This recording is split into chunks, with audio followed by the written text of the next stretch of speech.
விஜயை ஆதரிக்கணுமா எதிர்க்கணுமா அதைத்தான் நம்ம பார்க்க போகிறோம்.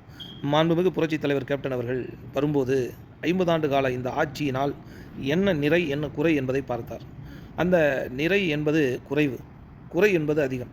அதாவது இந்த 50 ஆண்டு கால திராவிட ஆட்சிகள் இலவசம், லஞ்சம், ஊழல், மக்கள் விரோத ஆட்சியை தான் கொடுத்தாங்களே ஒழிய எந்த ஒரு திட்டத்தையும் வரவேற்கக்கூடிய திட்டமாக இல்லை. அது காமராஜருடைய காலத்திலேயே முடிவடைந்து விட்டது. அதற்கு பிறகு வந்த கலைஞர் அவர்களோ, எம்ஜிஆர் அவர்களோ, ஜெயலலிதா அவர்களோ சொல்லும் அளவிற்கு, கை காட்டி சொல்லும் அளவிற்கு எந்த ஒரு திட்டத்தையும் நிறைவேற்றவில்லை. குறிப்பாக சேது கால்வாய் திட்டம்னு ஒரு கலைஞர் ஆரம்பித்தார். அது பாதியிலே முடிக்க வைக்கப்பட்டது. நம்ம அம்மையார் ஜெயலலிதா அவர்கள் நீர் மேலாண்மைக்காக ஒரு வாரியத்தை ஒன்று உருவாக்க வேண்டும்னார். கடைசி வரைக்கும் அதில் ஃபெயிலியர் தான் நாங்கள் ஒழிய நீர் மேலாண்மை என்பதை ஒன்று ஆரம்பிக்கவே இல்லை. அதை பசுமை திட்டம் ஒன்று சொன்னாங்க, அது நிறைவேற்றவே இல்லை. அது பாதியிலே விழுந்துருச்சு. அதே போல் எம்ஜிஆர் அவருடைய காலகட்டத்தில் நமக்கு அது தேவையும் கிடையாது. அந்த நேரத்தில் என்ன திட்டங்கள் சொல்லும்படியான திட்டங்கள் சொன்னால் எதுவுமே இல்லை. ஆனால் மாண்புமிகு புரட்சி கலைஞர் அவர்கள் வரும்போது என்னென்ன திட்டங்கள் இவர்கள் சொன்னார்களோ அந்த திட்டத்தைக்கு மேலான திட்டங்களை கொண்டு வந்தார். விவசாயிகள் மேம்பாடு, நீர் மேலாண்மை போன்ற பல்வேறு திட்டங்களை கொண்டு வந்தார். ஆனால் இங்கு எந்த திட்டத்தை செயல்படுத்த வேண்டுமானாலும் வாக்கு சதவீதம் தான் தீர்மானிக்கும் ஒரு அதிகாரத்தை.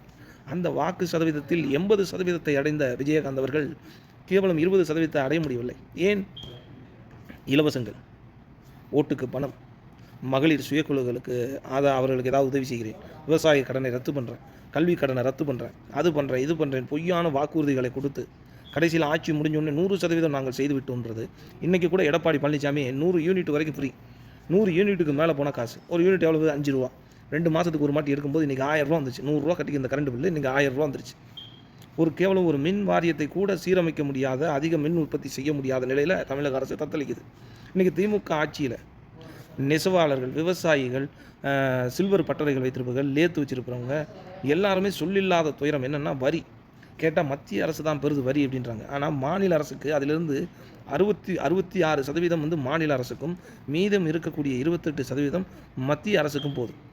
மத்திய அரசு என்ன செய்தோ ஏது செய்தோ அது நமக்கு தெரியாது. அவருக்கு ரயில்வே டிபார்ட்மெண்ட்டு, மருத்துவம் போன்ற பல்வேறு உபகரணங்கள் செய்கிறாங்க, அது வேறு டிபார்ட்மெண்ட். ஆனால் நம்ம மாநில அரசு என்ன செய்யுது? வாங்கின காசில் 20% சம்பளத்துக்கும் மீதி இருக்கக்கூடிய 40% வரிக்கு வட்டி மட்டும் கட்டுது. எந்த முன்பாடும் இல்லை. கேட்டால் வரியை உயர்த்தணும், நீர் வரியை உயர்த்து, சாலை வரியை உயர்த்து, வாகன வரியை உயர்த்து, மக்களின் சொத்து வரியை உயர்த்து, மின்சார வாரியத்தின் வரியை உயர்த்து. இந்த வரியை உயர்த்துவதில் தான் ஆளுமையாக இருக்கே தவிர மக்களின் தேவை என்ன, மருத்துவத்தில் எந்த அளவுக்கு பின்தங்கி இருக்கிறது, கல்வியில் எந்த அளவுக்கு பின்தங்கி இருக்கிறது என்பதெல்லாம் அது கவனிக்க மாட்டேங்குது. கேட்டால் தனியார் மையத்தில் போய் படி, தனியார் மருத்துவமனையில் போய் பாரு. இதுதான் இவருடைய பதில். இதையெல்லாம் எதிர்த்து தான் அரசியல் செய்தார் விஜயகாந்த் அவர்கள். அந்த அரசியலில் நாம் இந்த விஜய் வருகையால் என்ன ஆதாரம், என்ன ஆதாயம் பெற முடியும் என்பதைத்தான் நாம் பார்க்க வேண்டும். நிச்சயமாக விஜய் அவர்கள் வரும்போது ஒரு கூட்டணி ஆட்சி அது மலருமானால், மக்களின் ஆட்சி, கூட்டணி ஆட்சியால் அதிக தேவைகள் இருக்கிறது. இங்கே 50 ஆண்டு காலம் தனித்த ஆட்சி வருகின்ற இந்த இருவரும் கட்சிகளும் மக்கள் விரோத ஆட்சியில் மக்களின் தேவைகளுக்காக போராடினால் அவர்களை அடிப்பதும் ஒடுக்குவதும் தான் அதிகாரத்தை காட்டுவது. அவருடைய தேவை என்ன என்பதை பூர்த்தி செய்ய வேண்டுமானால் கூட்டணி ஆட்சி மலர வேண்டும். அந்த மலரும் ஆட்சியில் நாமும் இடம்பெற முடியும். அப்படி பார்க்கும்போது விஜய் அவர்கள் முள்ளாக இருப்பார்களானால் அதை வெட்டி எறியவும் தேமுதிக தயங்காது. ஆனால் விஜய் மலராக இருப்பாரானால் நிச்சயமாக அவரை ஆதரிக்கும் இடத்தில் தேமுதிக இருக்கும்.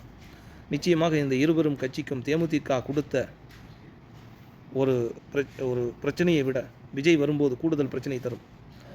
அதாவது தேமுதிக வரும்போது எந்த அளவுக்கு பலத்தோடு வந்ததோ, இவர்களை தகர்த்தார்களோ 80%, அதில் 20% இப்போது விஜயம் கொடுத்தாரானால் 100% தகர்த்தப்படும். அந்த தகர்த்தும் அரசியலில் இருந்து தேமுதிக ஆட்சி அரியணையில் ஏறும். அப்படி ஆட்சி அரியணையில் ஏறும்போது நிச்சயமாக தேமுதிக சொல்லும் அளவிற்கு பெரும் சக்தியாக உருவெடுக்கும். மக்களின் தேவைகளை, மக்களின் உரிமைகளை, மக்களின் பாதுகாப்பை உறுதிப்படுத்தும் அரசியலை கையில் எடுப்போம். தேசிய முற்போக்கு திராவிட கழகம் என்பது எதனாலும் எப்போதும் சரியாது. இந்த தேமுதிகவின் அரசியல் சாதிக்குள்ளோ, மொழிக்குள்ளோ, இனத்துக்குள்ளோ அடங்கப்பட்டதல்ல. இது தனிப்பெரும்பான்மை மக்களுடைய வாக்கு வங்கி. இன்றைக்கி விஜய் வரும்போது யார் பயப்படுவாங்க? சாதி கட்சி வச்சுருக்கவன் பயப்படுவான், மத அரசியலை முன்னெடுக்கிறவன் பயப்படுவான், மொழியை வைத்து அரசியல் செய்யவும் பயப்படுவான். தேமுதிக இந்த வாக்குகள் இல்லையே. மக்களின் ஆதரவோடு அரசியல் களத்தில் இருப்பவர்கள்.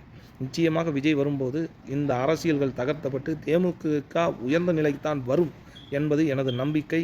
அதனால் வரக்கூடிய தேர்தலில் மாண்புமிகு பிரேமலதா விஜயகாந்த் அவர்களை கரத்தை வலுப்படுத்த அன்பார்ந்த மக்களே, பேரன்பு கொண்ட பெரியோர்களே, தாய்மார்களே, சகோதர சகோதரிகளே, நாளைய சமூகத்தின் இளைஞர்களே, உங்கள் மனதில் எப்போதும் தேசிய முற்போக்கு திராவிட கழகத்தினுடைய நிறுவனத் தலைவர் விஜயகாந்துக்கும் பிரேமலதா விஜயகாந்துக்கும் ஒரு இடம் இருக்கிறது என்பதை நான் அறிவேன். அந்த இருக்கும் இடம் உண்மையானால் உங்கள் வாக்குகளை, பொன்னான வாக்குகளை தேமுதிகவுக்கு முரசு சின்னத்தில் அறிவித்து வருங்கால ஆட்சி, கூட்டணி ஆட்சியில் மாண்புமிகு பிரேமலதா விஜயகாந்த் அவர்களை துணை முதலமைச்சராக ஒரு நல்ல ஆட்சி வழங்கிட நீங்கள் வாக்கை செலுத்த வேண்டும். முரசு முரசு முரசு, நாளை அரசு நமது முரசு முரசு.